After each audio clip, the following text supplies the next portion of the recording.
소셜상에 화제가 되고 있는 키워드 하나를 꼭 찍어서 떠들어보는 소셜리티 시간입니다. 김덕진 컨설턴트와 함께합니다. 안녕하세요. 안녕하세요. 자, 지난 한 주 말이죠. 네. 우리가 소셜리티를 못했어요. 맞습니다. 개인적인 사정이 있어가지고 네네. 아무도 안 찾더라고요. 여러분 잘리지 않았습니다. 그렇군요. 네. 자, 그래서 오늘 무슨 이슈가 있을까라고 고민을 했는데 네. 비트코인을 이야기를 하겠다. 네. 말도 많고 탈도 많았던 이 비트코인인데요. 비트코인이 처음에 나온 건 2009년입니다.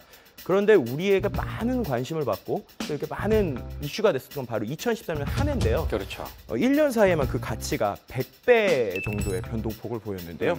1월 초에 13달러였던 것이 이제 11월 말 12월 초엔 1,100달러를 넘어서기까지 했습니다.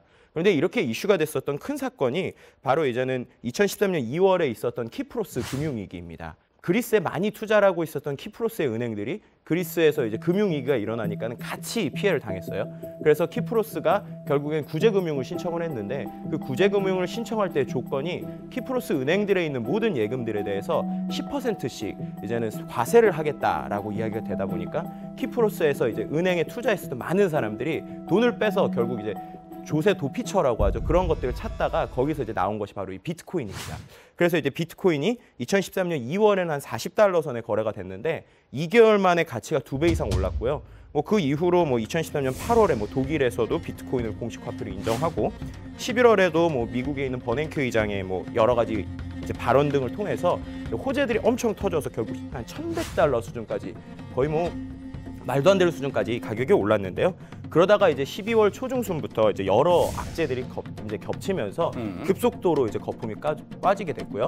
한때 한 200달러 선까지 떨어졌다가 현재는 한 800달러 선에서 거래되고 있습니다. 그렇군요. 어떤 계기가 있었다 그러던데 사건이 있었다면서요? 네, 그 다양한 사건들에 대해서 우리가 SNS 상에 이제 다양한 트윗과 내용을 보면서 좀 시계열적으로 한번 먼저 분석을 해보도록 하겠습니다.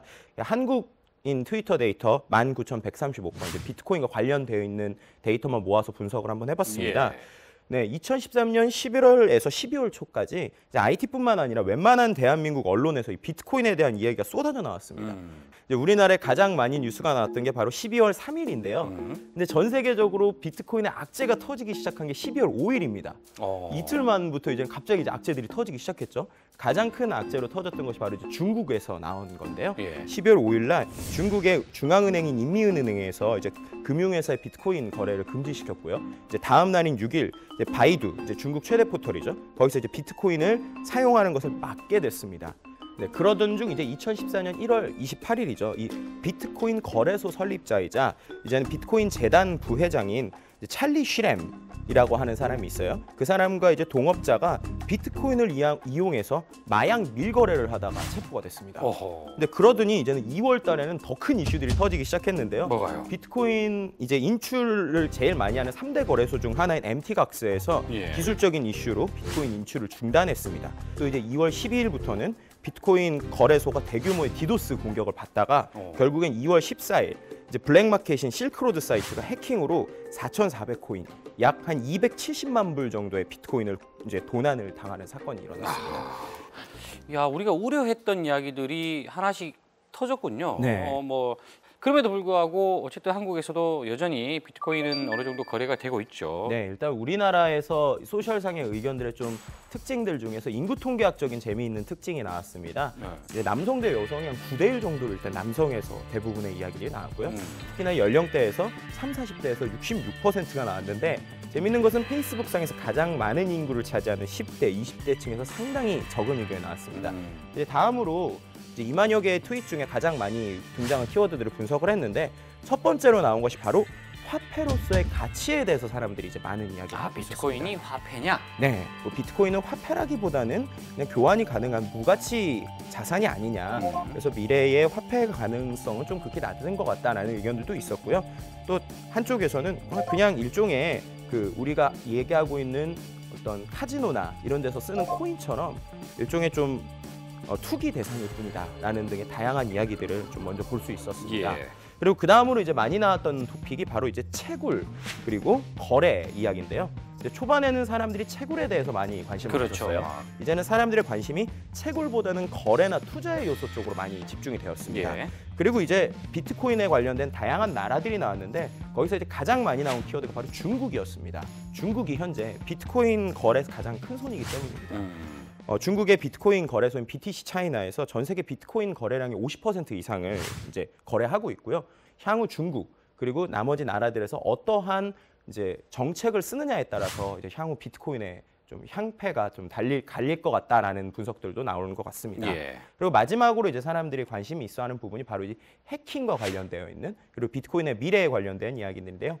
이제 가장 믿었던 것들이 해킹이 안전하다 그리고 P2P 방식이다 보니까는 이제는 그 금융에 대한 돈들이 정확하게 남아있다는 것들에 대해서 비트코인을 신뢰하시는 분들이 많았는데 이러한 해킹 사태가 일어나는 것을 보고 이것이 음지의 통화로서 사용이 되는 것이지 우리가 대충 쓸 수 있는 교환 가치로서 얼마나 정말 가능성을 보일 것인가에서 부정적인 의견들을 보이시는 다양한 의견을 볼 수 있었고요. 특히나 이제 비트코인의 미래에 대한 다양한 이야기들을 좀 많이 볼 수 있었습니다. 그래요? 어떤 미래 이야기가 나옵니까? 네, 뭐 소셜상의 다양한 이제 이야기들 좀 종합을 해보면요.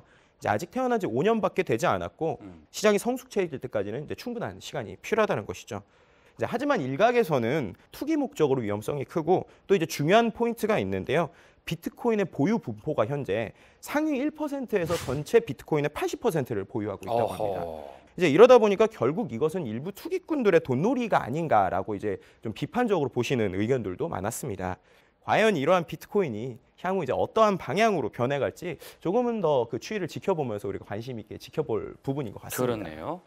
그 뭐 1비트코인, 2비트코인 네. 뭐 따지고 보면 얼마 안 할 수 있어요. 하지만 지금 나온 얘기에서도 있었지만 결국 돈 있는 사람들이 네.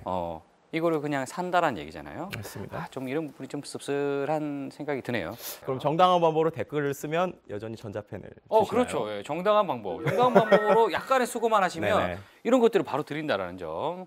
오늘 얘기 안 하려고 했는데 또 다시 한번 이렇게 얘기를 하시니까 또 강조를 해줘야죠. 많이 좀 써주시기 바랍니다. 자, 비트코인 관련된 총체적인 정리 하신다고 대단히 고생하셨습니다.